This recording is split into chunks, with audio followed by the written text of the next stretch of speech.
Halo, perkenalkan nama saya Ilmi Aisyah dari kelompok 1B. Di sini saya akan menjelaskan histologi secara umum. Histologi merupakan ilmu yang menguraikan struktur dari hewan serta secara spesifik dan hubungan antara struktur sel dan jaringan serta fungsinya. Adapun histologi ikan adalah ilmu yang mempelajari tentang jaringan ikan yang normal. Fungsi mempelajari histologi ikan adalah mengetahui fungsi tubuh pada tingkat jaringan, menjelaskan fungsi-fungsi fisiologis dari segi hubungan seluler, menjadi dasar dari ilmu histopatologi. Jaringan-jaringan yang akan dipelajari pada histologi yaitu jaringan epitel, jaringan ikat, jaringan otot, dan jaringan saraf.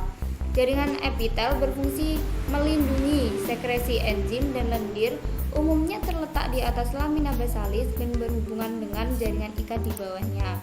Jaringan epitel ada 3. Pertama, epitel kuboid berbentuk kotak dan nukleusnya bulat. 2. Epitel kolumnar, bentuknya tinggi lonjong, nukleusnya oval memanjang ke atas. Kemudian ketiga, epitel squamosa memiliki bentuk pendek dan gepeng, nukleusnya oval memanjang horizontal. Contoh sel epitel pada jaringan organ ikan: epitel squamosa sederhana pada lamela insang, epitel kuboidal pada ginjal, epitel kolumnar pada lambung. 2. Jaringan ikat berfungsi melapisi dan membungkus organ, mempertahankan dan menyokong bentuk tubuh, membantu pergerakan dan memperkuat jaringan. 3. Ada jaringan saraf yang terdiri dari sel saraf atau neuron dan neuroglia yang melindungi neuron. Pada otak ikan, jaringan saraf terletak pada nomor 5. Jaringan otot memiliki 3 jenis, yaitu otot polos yang memiliki inti 1 sel terletak di tengah. 2. Otot lurik memiliki inti banyak dan terletak di tepi. 3. Otot jantung memiliki inti yang banyak terletak di tengah. Histologi organ pada ikan yang akan dipelajari nantinya adalah insang, darah, ginjal, hati, kulit, usus, lambung, dan liver. Nah, apakah struktur histologi semua ikan sama? Jawabannya adalah tidak, karena beberapa ikan memiliki karakter morfologi dan anatomi yang spesifik seperti insang, kulit, dan ginjal. Contohnya pada ikan lele, pada kulit ikan lele tidak memiliki kantung sisik. Terima kasih. Sekian dari saya. Apabila ada kesalahan, mohon maaf. Perkenalkan, nama saya Putri Ayu Wulandari. Di sini saya akan menjelaskan tentang modul kulit. Kulit ikan merupakan penghalang fisik terhadap perubahan lingkungan serta serangan mikroba dari luar tubuh. Kerusakan kulit akan mempermudah mikroba menginfeksi inang. Ikan teleostei memiliki 3 lapisan pada kulitnya, yaitu epidermis, dermis, dan hipodermis. Yang pertama, kita masuk ke lapisan epidermis. Pada lapisan epidermis terdapat SM atau sel mukus, EP atau epitel, CC atau sel klak, dan SP yaitu sel pigmen. Epidermis tersusun atas 3 lapisan. Lapisan luar adalah lapisan epitel pipi. Pada lapisan ini terdapat sel-sel lendir yang menyalurkan lendir ke kutikula. Yang kedua ada lapisan tengah epidermis yang tersusun atas sel-sel gada yang bentuknya bulat atau oval dan memiliki inti di tengah. Kemudian yang ketiga ada lapisan dalam epidermis yaitu stratum germinativum yang tersusun oleh lapisan tunggal sel kubus atau silindris. Sel ini mempunyai kemampuan diferensiasi yang tinggi. Pada epidermis terdapat sel epitel yang berguna untuk melindungi jaringan di bawahnya dan sel kejut atau alarm sel yang berguna untuk sebagai penanda alat sensor bahaya. Kita masuk ke lapisan yang kedua, yaitu lapisan dermis. Lapisan dermis terletak di bawah epidermis. Lapisan ini berdiferensiasi menjadi stratum compactum dan stratum spongiosum. Stratum compactum terletak di bawah stratum spongiosum. Stratum spongiosum merupakan jaringan serat retikulin dan kolagen yang longgar, mengandung sel-sel pigmen, fibroblast, sel-sel penutup sisik, dan sisik. Sedangkan stratum compactum dicirikan oleh serabut kolagen yang tersusun rapat di beberapa lapisan dan mengandung sedikit fibroblast. Kita masuk ke lapisan yang ketiga, yaitu lapisan hipodermis. Pada lapisan hipodermis terdapat PD yaitu pembuluh darah, KLD atau jaringan ikat kolagen, SL atau sel lemak, dan OL atau otot lurik. Hipodermis merupakan bagian kulit yang paling dalam dan paling tipis yang terletak antara stratum compactum dan serabut otot. Ciri yang paling mencolok dari lapisan ini adalah terdapatnya sel-sel adiposa atau sel lemak, lapisan pigmen, dan pembuluh darah serta syaraf. Assalamualaikum warahmatullahi wabarakatuh. Perkenalkan, nama saya Fira Rizky Rahmawati. Langsung saja untuk modul 2 yaitu insang. Jadi secara singkat, insang merupakan organ respirasi utama pada ikan. Nah, bagian-bagian insang itu ada tapis insang, pelengkung insang, filamen, dan lamela. Ini merupakan gambar histologi dari filamen insang dengan tulang rawan penyokong. Nomor 1 ini merupakan filamen, nomor 2 ini merupakan matriks rawan ekstraseluler, di mana tersusun oleh kondrosit yang ditunjukkan oleh nomor 3. Nah, matriks rawan ekstraseluler ini berfungsi untuk menyokong filamen. Nomor 4 ini merupakan lamela, nomor 6 ini merupakan sel epitel, berfungsi sebagai pelindung. Nomor 6 ini ada sel mukus atau sel goblet, berfungsi untuk menghasilkan lendir. Nomor 7 ini ada sel klorid yang berfungsi untuk osmoregulasi. Nomor 8 ini ada sel pilar. Nomor 9 ini ada lakuna atau kapiler. Nomor 10 ini ada eritrosit di dalam lakuna. Selanjutnya lamela insang. Di bagian inilah tempat fungsi insang berlangsung, atau bisa dikatakan sebagian besar fungsi insang berlangsung di lamela. Nah, ini nomor 1 merupakan filamen, nomor 2 ini lamela, nomor 3 ini ada sel epitel, di mana terletaknya paling luar, berfungsi sebagai pelindung. Nomor 4 ini ada sel mukus atau sel goblet untuk menghasilkan lendir. Nomor 5 ini ada sel pilar, di mana mengapit lakuna. Nomor 6 ini lakuna atau kapiler. Nomor 7 ini ada eritrosit di dalam lakuna. Nomor 8 ini ada sel-sel basal yang fungsinya untuk regenerasi sel. Nomor 9 ini ada kartilago, di mana di dalamnya terdapat pembuluh darah yang berfungsi untuk mengalirkan darah. Nomor 1 ini merupakan filamen, nomor 2 ini merupakan lamela, nomor 3 ini merupakan sel epitel yang berfungsi sebagai pelindung, nomor 4 ini merupakan sel mukus untuk menghasilkan lendir, yang kelima ini merupakan sel pilar, yang keenam ini merupakan kapiler, yang ketujuh ini merupakan eritrosit di dalam kapiler, yang ke-8 ini merupakan sel klorid yang fungsinya untuk osmoregulasi. Nomor 9 ini sel rodlet, di mana fungsinya hampir sama seperti sel klorid. Lebih tepatnya ialah untuk pengaturan ion-ion di dalam perairan, khususnya untuk ikan air laut. Nomor 10 ini ada sel-sel basal yang belum berdiferensiasi. Sekian dan terima kasih. Nama saya Julia Kusumawardhani akan menyampaikan modul 3 yaitu ginjal. Yang akan saya sampaikan adalah pengertian fungsi ginjal, preparat ginjal, fungsi dan bagian-bagian ginjal. Pengertian ginjal ikan. Ginjal merupakan salah satu alat ekskresi ikan. Ginjal mengekskresi produk metabolisme, contohnya amoniak. Fungsi ginjal. Ginjal mempunyai fungsi penting dalam memelihara homeostatis. Fungsi ginjal yang lain yaitu untuk menyaring sisa proses metabolisme dan mengambil zat-zat yang diperlukan oleh tubuh ikan. Ini ada preparat ginjal. Ini adalah preparat yang pertama. Keterangan nomor 1 tubulus, 2 glomerulus, 3 pembuluh darah, warna merah stratum parietal, warna oranye podosit, warna biru kapilar glomerulus, warna hijau spatium capsulare. Ini adalah preparat yang kedua. Keterangannya G glomerulus, T tubulus, PD pembuluh darah, P podosit, KG kapilar glomerulus, KB kapsulabumen, SV stratum visceral, SP stratum parietal, SC spatium capsulare. Fungsi dan bagian ginjal. 1. Tubulus. Tubulus terdiri dari tubulus contortus proximal dan tubulus contortus distal. Tubulus berfungsi untuk mengangkat cairan tubuh dan darah menuju ginjal. 2. Glomerulus. Glomerulus berfungsi untuk ultrafiltrasi dari plasma yang terbentuk dari darah. 3. Pembuluh darah. Pembuluh darah berfungsi sebagai tempat mengalirnya darah pada ginjal. 4. Podosit. Podosit adalah bagian yang melapisi dinding kapiler terluar. Podosit juga berperan dalam regulasi GVR. 5. Stratum visceral. Stratum visceral atau lapisan dalam kapsul terdiri atas sel epitel khusus bercabang, yaitu podosit yang berbatasan dan membungkus kapiler glomerulus. 6. Stratum parietal. Stratum parietal atau lapisan luar kapsul glomerulus terdiri atas epitel selapis gepeng. 7. Kapiler glomerulus. Kapiler glomerulus berdinding porous yang memungkinkan terjadinya filtrasi cairan dalam jumlah besar.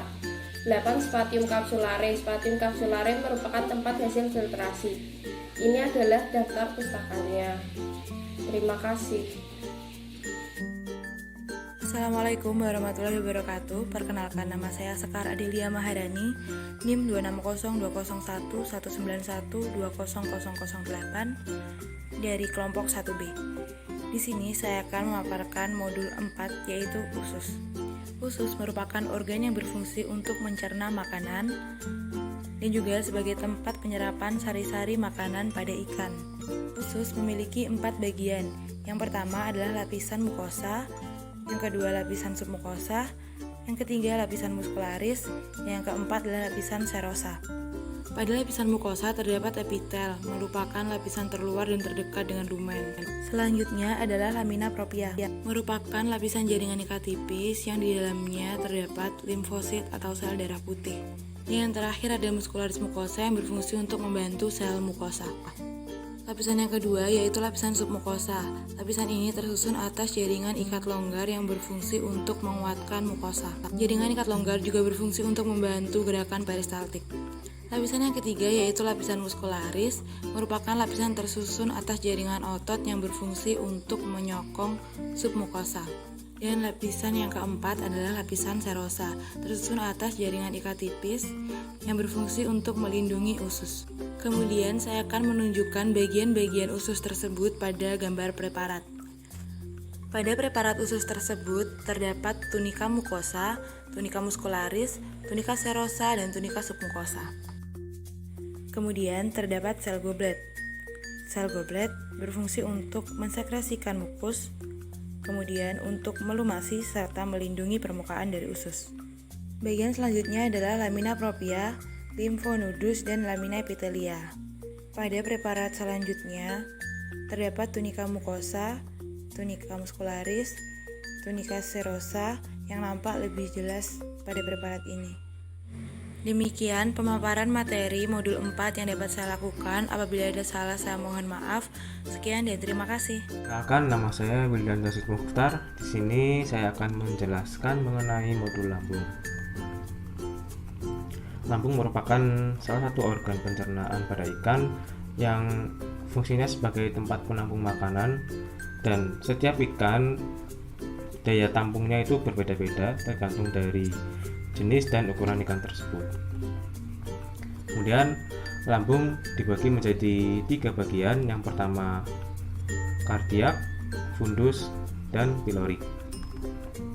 Nah, lambung kardiak ini merupakan lambung yang terdekat dengan esofagus, tersusun atas epitel kolumnar selapis dan tidak mempunyai kelenjar gastrik. Sedangkan fundus letaknya di antara kardiak dan pilorik, tersusun atas epitel kolumnar berlapis dan terdapat kelenjar gastrik.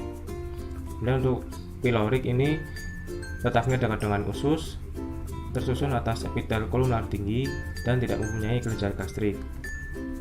Nah, lapisan lambung ini dibagi ada 4. Yang pertama mukosa, submukosa, muskularis, dan serosa.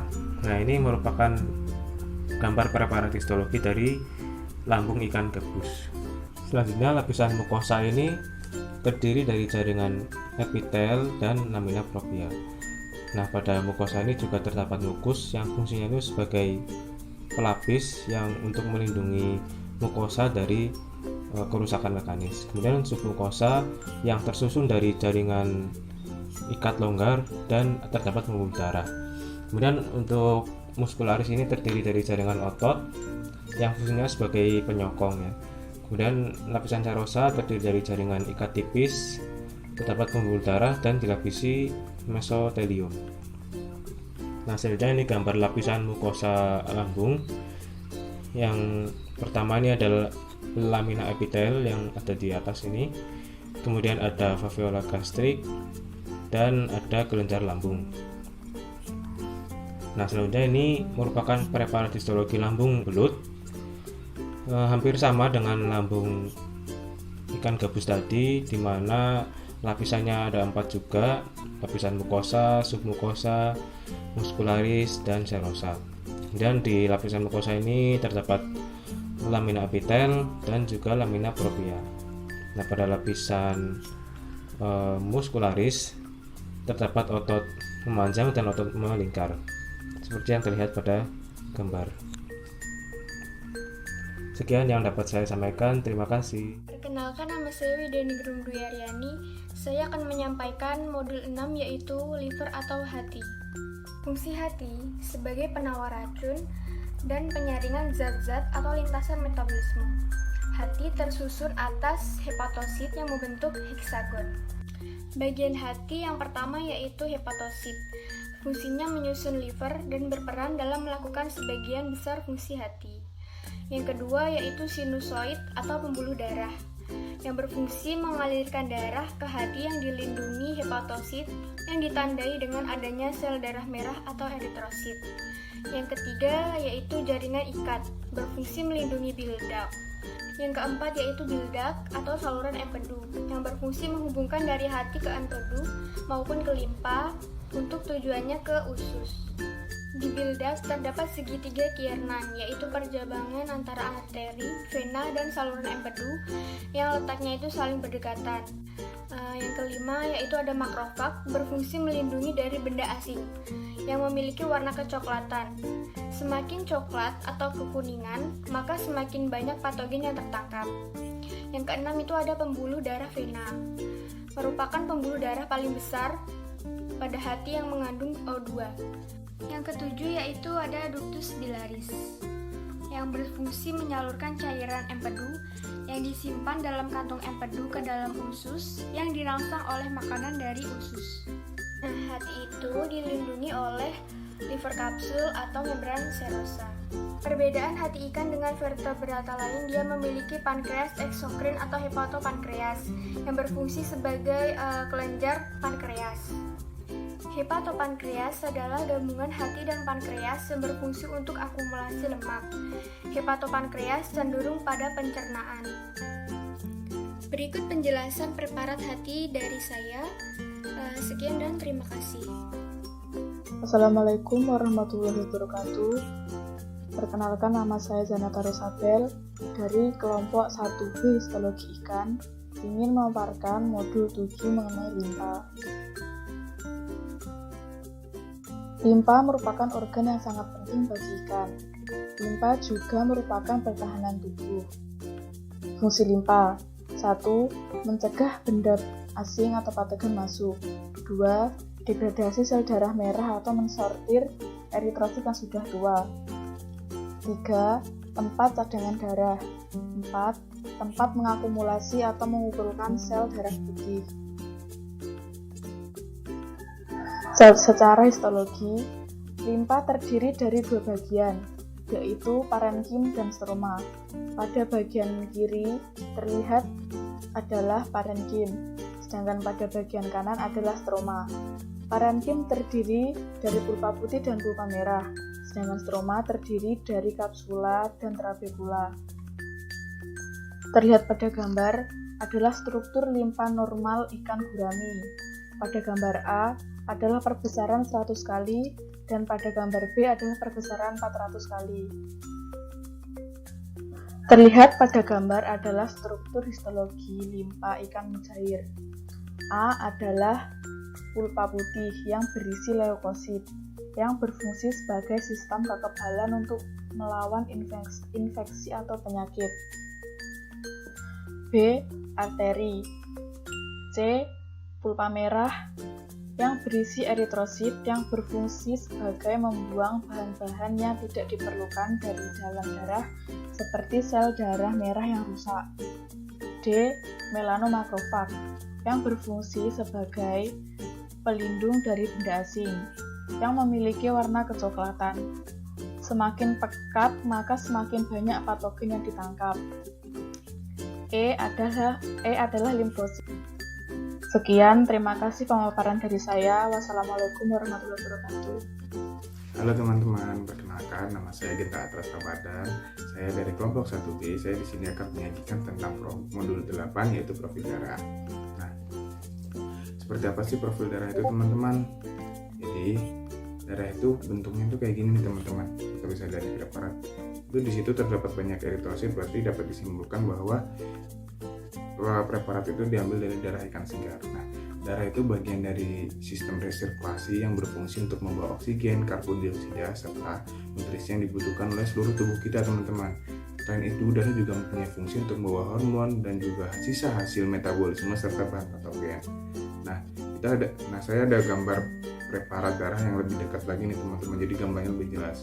Darah itu terbagi menjadi 3, yaitu pertama eritrosit, yang kedua ada trombosit, yang ketiga ada leukosit, teman-teman. Nah, untuk tahu bentuk lebih jelasnya lagi, saya ada preparat yang lebih dekat lagi nih, teman-teman. Jadi bentuknya kurang lebih seperti ini, teman-teman. Nah, ini ada eritrosit. Eritrosit itu bentuknya kayak gini gitu, teman-teman. Jadi dia itu bentuknya konkav, jadi cekung seperti itu, teman-teman. Eritrosit itu membawa hemoglobin, teman-teman, kalau tahu, teman-teman. Nah, dan hemoglobinnya itu berikatan dengan oksigen. Jadi eritrosit itu membawa oksigen. Tidak hanya membawa oksigen, eritrosit itu juga membawa zat metabolisme tubuh, teman-teman. Selanjutnya ada trombosit. Trombosit itu bentuknya bisa dilihat, teman-teman, dia itu menggumpal seperti itu ya. Dia karena dia nggak punya intisel juga, dan jadi bentuknya dia tuh signifikan banget bedanya sama eritrosit. Jadi kita bisa membedakan dengan mudah seharusnya. Yang selanjutnya ada leukosit. Leukosit dibagi menjadi 2, yaitu granulosit yang artinya rempahan, berasal dari kata granul, dan granulosit ini terdiri dari 3, teman-teman, dibagi menjadi 3, yaitu eosinofil, basofil, dan juga neutrofil. Selanjutnya kalau granulosit dibagi menjadi monosit dan juga limfosit. Nah, ini ada gambar granulosit ya, teman-teman nih. Adanya gambar eosinofil dan juga neutrofil. Untuk gambar basofilnya tidak ada karena saya tidak menemukan. Gambarnya seperti ini, yang eosinofil bagian kiri dan juga neutrofil bagian kanan. Nah, selanjutnya ada gambar agranulosit, yaitu dari monosit. Ada di sebelah kiri, gambarnya seperti itu, teman-teman, bisa dilihat. Dan juga limfosit seperti di bagian kanan. Nah, kurang lebihnya kalau dari saya itu aja, teman-teman. Semoga bermanfaat apa yang saya sampaikan, dan juga kurang lebihnya mohon maaf. Wabillahi taufiq wal hidayah. Wassalamualaikum warahmatullahi wabarakatuh. Assalamualaikum warahmatullahi wabarakatuh. Perkenalkan, nama saya Yudhistira Yon Megaputra. Saat ini saya akan menjelaskan modul 8 mengenai profil darah. Darah ikan terdiri atas eritrosit, leukosit, dan juga trombosit, yang masing-masing memiliki fungsi yang berbeda. Untuk eritrosit memiliki fungsi membawa hemoglobin yang mengikat oksigen dan kemudian mengedarkannya ke seluruh jaringan. Untuk leukosit memiliki fungsi merusak bahan-bahan yang bersifat infeksius atau toksik melalui fagositosis dengan membentuk sistem imun. Kemudian untuk trombosit memiliki fungsi melokalisasi serangan patogen, menutup luka, dan juga berperan dalam pembekuan darah. Baik, pada gambar preparat yang pertama ini adalah gambar preparat darah ikan. Di sini terlihat jelas komponen-komponen penyusun darah ikan itu sendiri, yakni eritrosit. Eritrosit memiliki bentuk yang oval dan juga berwarna merah muda. Untuk bagian intinya berwarna lebih gelap dan juga berbentuk bulat terletak di tengah. Kemudian pada preparat ini kita bisa melihat juga ada sel darah putih atau leukosit. Di sini sel darah putihnya adalah berupa eosinofil yang memiliki bentuk bulat dan juga memiliki inti berjumlah 2. Ini adalah gambar preparat yang kedua. Gambar preparat darah ikan ini lebih jelas. Kemudian pada preparat ini kita dapat melihat dengan jelas. Di situ terdapat eritrosit, monosit, granulosit, limfosit, dan juga ada trombosit. Di situ juga terdapat smooth cell yang berbentuk lebih abstrak dari yang lainnya. Kemudian di sini juga nampak jelas bahwa nukleus dari sel-sel darah baik itu eritrosit maupun leukosit, memiliki inti yang lebih gelap pada warna selnya. Nukleus pada eritrosit ini bervariasi tergantung bentuk eritrosit tersebut. Ada yang lonjong dan juga ada yang lingkaran. Eritrosit pada preparat ini memiliki bentuk yang oval. Hal ini mengindikasikan bahwa eritrosit tersebut sudah matang. Nah, pada preparat ini, leukosit yang dapat kita lihat adalah monosit dan juga limfosit. Monosit pada preparat ini ditunjukkan oleh anak panah, dan juga kita dapat melihat bahwa inti sel dari monosit ini berbentuk seperti kacang. Kemudian untuk limfosit memiliki nukleus yang lebih besar dibandingkan dengan nukleus pada sel-sel darah lainnya. Untuk trombosit, pada preparat ini kita dapat melihat bahwa bentuknya itu sangat abstrak dan tidak beraturan. Sekian untuk modul 8, terima kasih. Warahmatullahi wabarakatuh. Perkenalkan, nama saya Siti Afia Dwi Astuti dari kelompok 1 Histologi B. Di sini saya akan menjelaskan tentang modul 9, yaitu mengenai histoteknik darah. Berikut ini adalah materi yang akan saya bahas dalam histoteknik darah.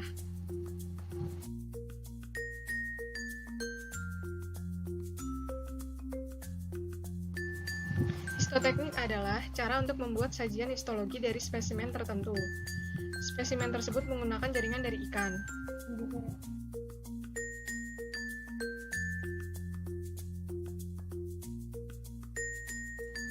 Pewarnaan adalah proses pemberian warna pada jaringan yang telah dipotong sehingga jaringan dapat dikenali dan memudahkan dalam pengamatan jaringan dengan mikroskop.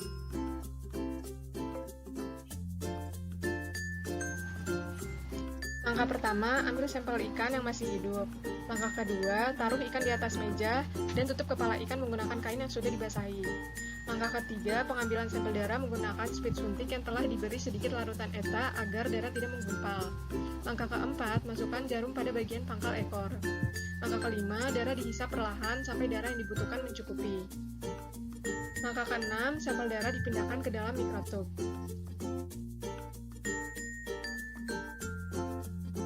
Teteskan sampel darah sebanyak 1-2 tetes. Tangan kanan memegang swab glass yang baru, lalu dorong dengan kemiringan 45 derajat.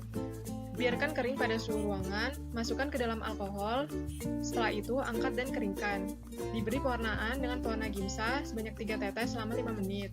Biarkan kering pada suhu ruangan, setelah kering diberi aquades dan keringkan lagi pada suhu ruangan.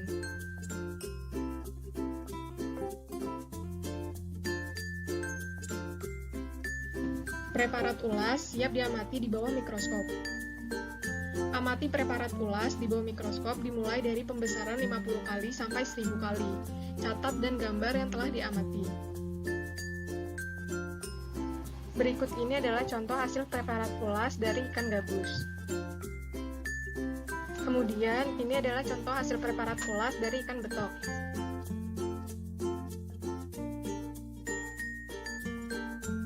Langkah pertama, hisap sampel darah menggunakan pipet Sahli. Bersihkan ujung pipet dengan tisu. Sampel darah dalam pipet dipindahkan ke dalam tabung HB meter. Aduk dengan batang pengaduk. Tambahkan aquades sehingga warna darah menjadi seperti warna larutan standar yang ada dalam HB meter.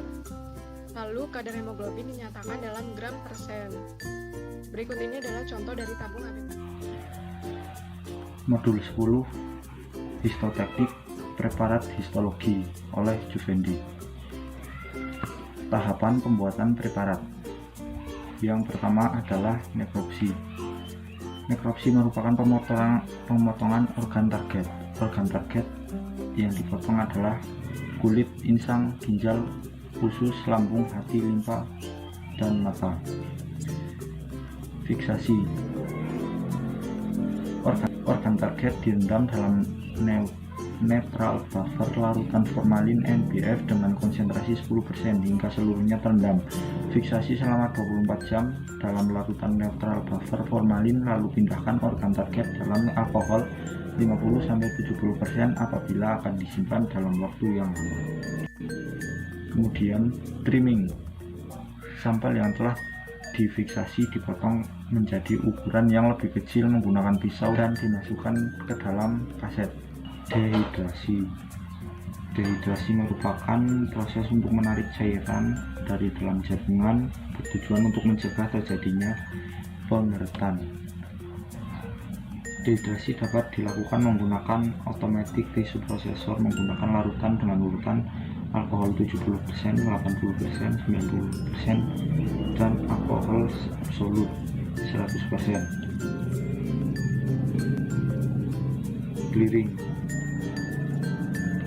Clearing setelah dehidrasi bertujuan untuk membersihkan dan menjernihkan jaringan. Infiltrasi adalah proses pengisian parafin ke dalam pori-pori jaringan. Kemudian embedding. Jaringan yang telah diisi parafin ditanamkan ke dalam parafin mold yang telah berisi parafin cair.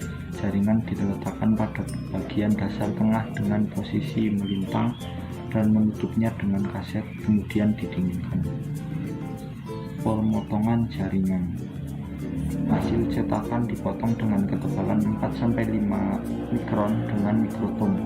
Hasil potongan diletakkan pada waterbath yang bersuhu 40 derajat Celcius. Apabila hasil potongan sudah mengembang, pindahkan pada objek las dan kemudian diinkubasi. Yang terakhir adalah tahap pewarnaan.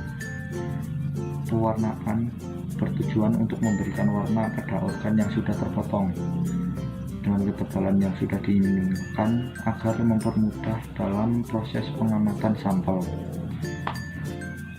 Tahap-tahap dalam proses pewarnaan yaitu disusun berjejer dan kemudian dicelupkan pada larutan berikut. Assalamualaikum warahmatullahi wabarakatuh. Perkenalkan, nama saya Nurul Aulia Dinastuti. Di sini saya akan menyampaikan modul 11 yaitu mata. Mata sendiri merupakan salah satu alat indera pada ikan yang berfungsi untuk melihat, serta sangat penting untuk mencari makan, menghindari predator atau kepungan dari suatu alat tangkap.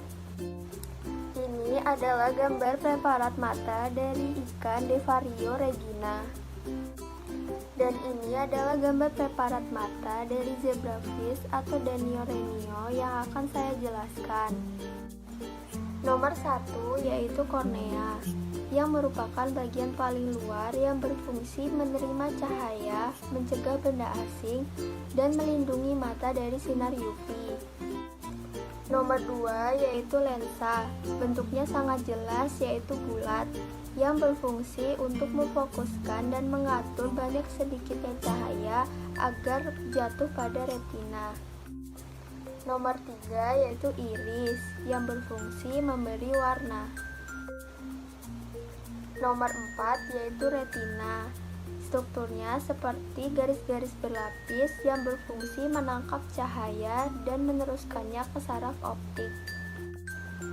Nomor 5 yaitu koroid, yang berfungsi menyalurkan oksigen dan nutrisi ke retina. Nomor 6 yaitu sklera, yang berfungsi melindungi struktur mata dan mempertahankan bentuk mata. Nomor 7 yaitu pigmen epitelium. Pigmen epitelium membentuk sel batang dan secara optik mengisolasi sel kerucut dan melindungi sel batang. Fungsi utamanya yaitu sebagai regenerasi pigmen visual. Demikian penyampaian dari saya mengenai preparat histologi mata. Apabila ada kekurangan, saya mohon maaf. Terima kasih.